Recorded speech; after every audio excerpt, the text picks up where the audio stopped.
அப்படியே போய் கொண்டிருப்பார்கள். அவங்களுக்கு பாதுகாப்பு யாரு?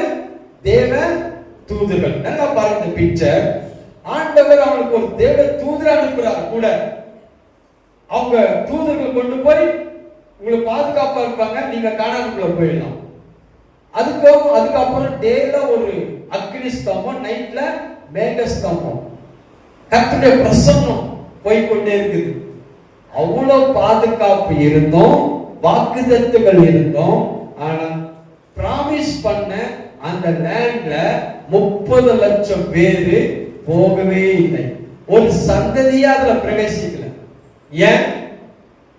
ஏன் அந்த சந்ததிய கானான்ல வந்த அந்த சந்ததி அவங்களால போகவே முடியல. ஏன் போக முடியலன்னா அதற்கான விளக்கம் தான் இங்க இருக்கிறது. ஏனெனில் சுவிசேஷம் அவர்களுக்கு அறிவிக்கப்பட்டது போல.